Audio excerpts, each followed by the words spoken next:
بسم اللہ الرحمن الرحیم۔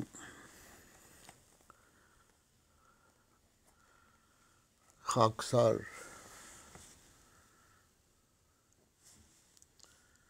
آپ کے سامنے ایک نظم پیش کرے گا۔ اس سے پہلے میں یہ گزارش کروں گا کہ پاکستان میں گزشتہ ہفتے آزاد کشمیر میں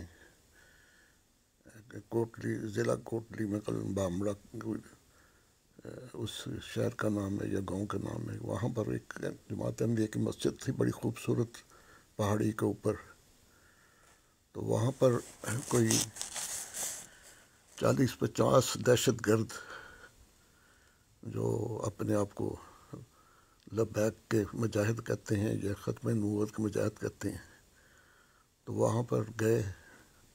ہاتھوں میں انہوں نے ڈنڈے پکڑے ہوئے تھے، کسی نے ہتھوڑے پکڑے ہوئے تھے، کوئی اسلحہ بھی تھا۔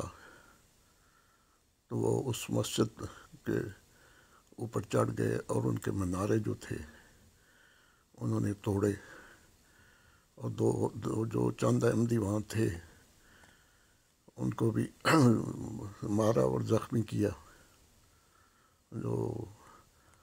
اور ان میں سے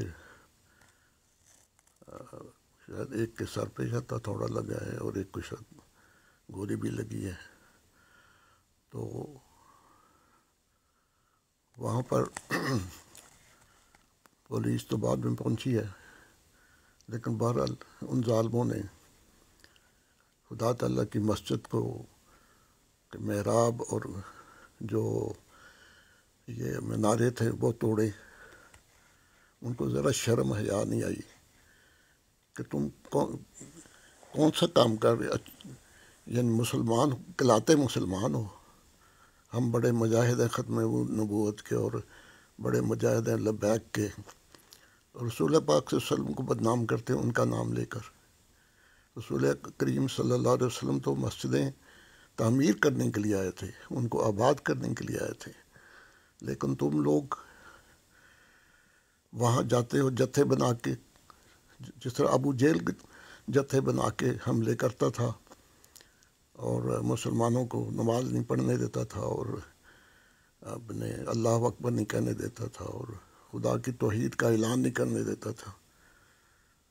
تم لوگ احمدی جو شریف لوگ ہیں، جو ملک کی قانون کا احترام کرنے والے لوگ ہیں، ان پر ان کی مساجد پہ جا کے حملہ آور ہوتے ہو۔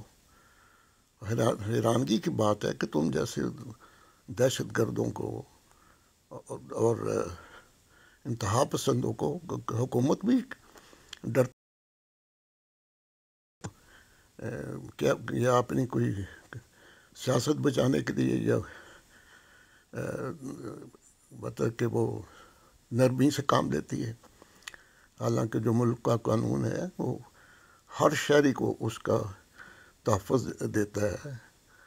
تو اس لیے حکومت کو بھی چاہیے کہ ایسے لوگ جو دہشت گرد ہیں ان کو پکڑے اور ان پر مقدمے چلائیں اور ان کو سزائیں دے تاکہ دوبارہ وہ اس قسم کی حرکتیں نہ کریں۔ اگر کوئی ہندوستان میں ایسا واقعہ ہو تو وہ تو بندہ سوچتا کہ چلو وہ مسلمان نہیں ہے، ہندوؤں نے کوئی ایسا حرکت کر دی ہے، لیکن تو مسلمان پاکستان اسلامی مملکت میں رہ کے بھی احمدیوں کے مساجد پہ حملے کرتے ہو۔ اس سے پہلے بھی وہاں آزاد کشمیر میں حملہ ہوا تھا کسی مسجد پہ، پھر کچھ ہفتے پہلے شیخو پورہ میں ایک احمدی کی وفات پر وہاں وہ قبر بنا رہے تھے جس میں وہاں کے گاؤں کے غیر احمدی بھی شامل تھے، ان کو تدفین کرنے کے لیے۔ تو وہاں پر بھی یہ لبیک کیے اور یہ آگے کہ نہیں ہم نے نہیں تدفین ہونے دینی احمدی کی، حالانکہ وہ احمدیوں کی جگہ تھی۔ وہاں پہلے سنا ہے کہ 2 احمدی پہلے بھی وہاں ان کی قبریں تھیں، لیکن انہوں نے آ کے ایسی توڑ پھوڑ کی، ایسا شور شرابہ اور ادھم مچایا کہ احمدیوں کو مجبور کر دیا کہ وہ جو تدفین وہاں کرنی تھی وہ نہیں کر سکے، اور وہ نعش لے کر وہ ربوہ گئے اور وہاں پر ان کی تدفین ہوئی۔ تو یہ جو ظلم ہو رہا ہے یہ خدا تعالیٰ تو ضرور پکڑے گا آپ لوگوں کو، اگر حکومت نہیں پکڑے گی تو وہ بھی ذمہ وار ہے، کیونکہ جو بھی ایسے لوگوں کو سہولت دیتا ہے کہ وہ قانون شکنی کرے یا خدا کی مسجدوں پر حملے کر کے ان کو برباد کرے، میناریں توڑے، محراب توڑے، لوگوں کو حملے کر کے زخمی کرے، وہ اگر حکومت اس میں غافل ہے، آزاد کشمیر کی حکومت یا کوئی اور حکومت، تو مطلب وہ پاکستان، تو وہ بھی ذمہ وار ہے، وہ بھی خدا کے سامنے جواب دہ ہیں۔ تو اس لیے خدا کا خوف کرنا چاہیے۔ پہلے ملک کے کیسے حالات جا رہے ہیں، لیکن یہ شیطان جو مولوی ہیں جو اپنے آپ کو ختم نبوت اور لبیک کے مجاہد کہتے ہیں، وہ ملک کا اور امن برباد کر رہے ہیں، فساد پیدا کرنے کی کوشش کر رہے ہیں۔ تو ہماری تو دعائیں ہیں کہ اللہ تعالیٰ ان لوگوں کو ہدایت دے، اور اگر نہیں باز آتے تو خدا تعالیٰ خود ایسی ان کی پکڑ کرے کہ ان کو نشان عبرت بنا دے۔ پھر میں نے ایسے ہی لوگوں کے جب نظم ایک لکھی تھی، میں آپ کی خدمت میں پیش کر دیتا ہوں۔ جب پہلے بھی ایسے حالات ہوئے تھے کہ وہ مسجدوں کے کلمے بھی مٹاتے تھے، کلمے بھی توڑ کے نیچے پھینک دیتے تھے۔ نیچے اگر نالی ہے تو کلمے سارے تھے وہ ٹوٹ کر وہ نالیوں میں گر جاتے تھے۔ کوئی شرم حیا نہیں ہوتی تھی کہ ہم مسجدیں توڑ رہے ہیں، کلموں کو توڑ رہے ہیں اور نالیوں میں وہ گر رہے ہیں۔ تو میں نے چند اشعار لکھے تھے، وہ آپ کی خدمت میں پیش کرتا ہوں۔ وہ یہ تھا کہ جس نے مٹایا کلمہ اور اپنے خدا کا نام، جس نے مٹایا کلمہ اور اپنے خدا کا نام، اس سے خدائے عز و جل لے گا انتقام، اس سے خدائے عز و جل لے گا انتقام۔ غیرت تمہاری ظالموں، غیرت تمہاری ظالموں ڈھونڈو کہاں گئی، غیرت تمہاری ظالموں ڈھونڈو کہاں گئی، بن کے مسلمہ کام ہے ناپاک صبح و شام، بن کے مسلمہ کام ہے ناپاک صبح و شام، مولا نے بد اعمال کی دی ہے تمہیں سزا، تم پر خدا کا قہر ہی پڑتا ہے صبح و شام۔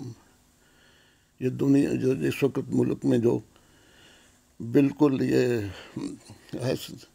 ایسے حالات ہیں کہ لوگوں کو امن نصیب نہیں ہو رہا، روٹی نہیں مل رہی، کھانے کو چیزیں نہیں مل رہی، مہنگائی اتنی زیادہ ہو گئی ہے۔ تو یہ ساری خدا تعالیٰ کی ناراضگی کی باتیں ہیں، اور خدا کی طرف سے ایک سزا کے طور پر یہ حالات بنے ہوئے ہیں۔ خدا کرے کہ ہماری جو پاکستان کے جو ذمہ وار لوگ ہیں ان کو سمجھ آئے، اور وہ عدل و انصاف کو قائم کرنے والے ہوں، اور ظلم کو ختم کرنے والے ہوں، دہشت گردی کو ختم کرنے والے ہوں، اور سارے پاکستانیوں کو ایک جیسے حقوق دیں۔ تو مولا نے بد اعمال کی دی ہے تمہیں سزا، تم پر خدا کا قہر ہی پڑتا ہے صبح و شام، کرتے ہو اس امام کی تکذیب ہر گھڑی، کرتے ہو اس امام کی تکذیب ہر گھڑی، شاہ امم نے بھیجا تھا اپنا جسے سلام، کرتے ہو اس امام کی تکذیب ہر گھڑی، شاہ امم نے بھیجا تھا اپنا جسے سلام، جب تک مسیح وقت کو کرتے نہیں قبول، جب تک مسیح وقت کو کرتے نہیں قبول، بن کر رہو گے دوست و اغیار کے غلام۔ اب دیکھ لو کیا حالت ہے تمہاری، کہ مطلب کہ تمہاری روٹی بھی باہر سے ملتی ہے، جب تک تم کو جو ادارے ہیں وہ پیسے نہ دیں، بیرونی ادارے جو قرضے دیتے ہیں، آپ لوگوں کو گزارا ہی کوئی نہیں ہے، پھر آپ لوگ ان کے متحد ہو گئے۔ اگر وہ کہتے ہیں کہ اب گیس مہنگی کر دو، بجلی مہنگی کر دو، تم مجبور ہو ان کو مہنگا کرنے پر۔ تو اگر خدا کے وقت مسیح کو تم نے قبول کیا ہوتا تو یہ حالت نہ ہوتی۔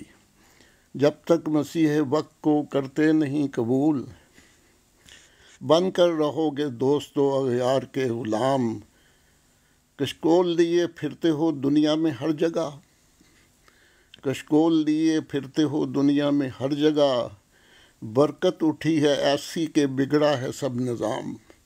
اب دیکھ لیں، یہ جو میرا شعر ہے اس کی صداقت آپ کے سامنے ہے۔ کشکول لیے پھرتے ہو دنیا میں ہر جگہ، برکت اٹھی ہے ایسی کہ بگڑا ہے سب نظام، عزت کے گر ہو خواہاں تو بیت میں آؤ تم، عزت کے ہو گر ہو خواہاں تو بیت میں آؤ تم، اطاعت کرو امام کی مومن بنو تمام، عزت کے گر ہو خواہاں تو بیت میں آؤ تم، اطاعت کرو امام کی مومن بنو تمام۔ اب یہ نظم تھی جو میں نے لکھی تھی، اور اب کافی نیچے دوست سن رہے ہیں، اللہ کرے کہ میری باتیں آپ لوگوں تک پہنچ رہی ہوں۔ پتہ نہیں، میں نے یہ لائیو کھولا تو ہے، میری پتہ نہیں آواز آ رہی ہے، آپ کو نہیں آ رہی؟ اگر آ رہی ہے تو نیچے لکھ دیں کہ ہم سن رہے ہیں۔ تو اب میں نے سوچا کہ ایک اور جو دعائیہ نظم ہے نئے سال کے لیے، دعائیہ اشعار، وہ لکھ دیتے ہیں، میں سنا دیتا ہوں۔ وہ بھی دعائیں، ہماری تو دعائیں ہیں بنی نوع انسان کے لیے، اپنے ملک کے لیے، تمام مسلمانوں کے لیے، کہ اللہ تعالیٰ ان کو وقت کے امام کو قبول کرنے کی توفیق دے، وہ سارے آپس میں بکھرے ہوئے ہیں ان کو متحد کر دے، ساری امت مسلمہ کو اکٹھا کر دے، اور اس طرح جس طرح فلسطین پر ظلم ہو رہا ہے، اور ایک مسلمان جو ملک ہے اس کو وہ بجائے اس کے کہ ان کی مدد کریں، وہ دوسروں کے غلام بنے ہوئے ہیں۔ تو اللہ تعالیٰ فلسطین کے مسلمانوں کی بھی دکھ دور کرے، ان کی پریشانیاں دور کرے، اور جلد امن کے سامان پیدا کرے۔ ہمارے خلیفہ وقت تو ہر خطبے میں دعا کی تلقین کرتے ہیں کہ دعا کریں کہ اللہ تعالیٰ فلسطین کے مسلمانوں کو اس پریشانی سے نجات دے، اور ہم تو روزانہ دعائیں کرتے ہیں۔ تو اب میں دعائیہ ایک نظم پیش کر کے سال نو کے عنوان سے پھر اجازت چاہوں گا۔ سال نو کی نظم ہے: برکتوں کے ساتھ آئے سال نو میرے خدا، یہ نیا سال یا اللہ برکتوں کے ساتھ آئے۔ یہ جو اس وقت دنیا میں تباہی آ رہی ہے، اللہ تعالیٰ اس سے محفوظ کرے سب کو۔ برکتوں کے ساتھ آئے سال نو میرے خدا، فضل تیرا کھینچ لائے سال نو میرے خدا، فضل تیرا کھینچ لائے سال نو میرے خدا، امت خیر البشر کی مشکلیں سب دور ہوں، امت خیر البشر کی مشکلیں سب دور ہوں، یہ نشاں ہم کو دکھائے سال نو میرے خدا، نور تیرے سے جہاں روشن ہو مولا جلد تر، نور تیرے سے جہاں روشن ہو مولا جلد تر، ذرہ ذرہ جگمگائے سال نو میرے خدا، نور تیرے سے جہاں روشن ہو مولا جلد تر، ذرہ ذرہ جگمگائے سال نو میرے خدا، سیکھ لیں حال جہاں انسانیت کے سب ہنر، دکھی انسان مسکرائے سال نو میرے خدا، سیکھ لیں اہل جہاں انسانیت کے سب ہنر، دکھی انسان مسکرائے سال نو میرے خدا، یا الہی تو شکستہ دل کی سن لے التجا، یا الہی تو شکستہ دل کی سن لے التجا، فضل سے تیرے ہو مولا دور سارے ابتلا، فضل سے تیرے ہو مولا دور سارے ابتلا، آمین اللہم آمین۔ تو آج کے پروگرام میں 2 نظمیں میں نے پیش کرنی تھی، وہ کر دی ہیں، اور کچھ باتیں کرنی تھیں وہ بھی بیان کر دی ہیں۔ مجھے امید ہے کہ سننے والوں تک یہ نظمیں بھی پہنچ گئی ہوں گی، اور جو کچھ میں نے گزارشات کی ہیں اور حالات بتائے ہیں وہ بھی آپ نے سن لیے ہوں گے۔ تو آپ کی خدمت میں درخواست ہے کہ وہ اپنی دعاؤں میں یاد رکھیں۔ انشاءاللہ تعالی میں گاہے بگاہے لائیو یہ پروگرام جو ہے کوئی 8-10 منٹ کا دیا کروں گا، اور امید ہے کہ آپ کو یہ پروگرام پسند آیا ہوگا۔ تو انشاءاللہ ابھی تک مجھے میں نے ایک لائیو پروگرام شاید کل کیا تھا، تو ایک آج کر رہا ہوں۔ تو اگر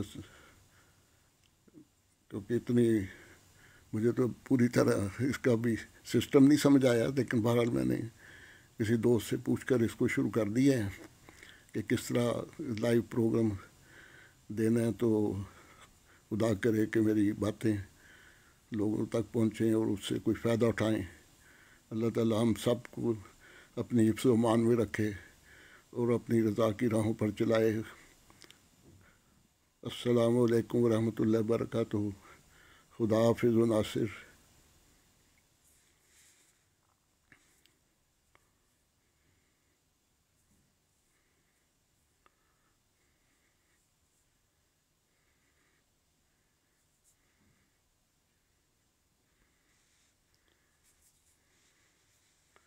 السلام علیکم ورحمۃ اللہ وبرکاتہ۔ اب اپنے نیچے کمنٹس آ رہے ہیں کئی لوگوں کے، تو لگتا ہے کہ کچھ جو بھی میں نے نظمیں یہ اشعار سنائے ہیں پسند کیے ہیں لوگوں نے، اور انشاءاللہ تعالی یہ سلسلہ میں جاری رکھوں گا۔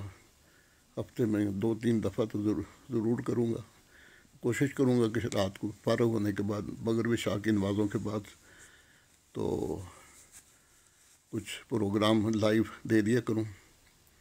تو اگر آپ کوئی مشورہ دینا چاہیں تو بے شک نیچے لکھ دیں کہ یہ ٹائم زیادہ تھا یا تھوڑا ہونا چاہیے، تاکہ اس کے مطابق میں اپنا پروگرام بناؤں۔ اچھا جی، اللہ حافظ، السلام علیکم ورحمۃ اللہ وبرکاتہ۔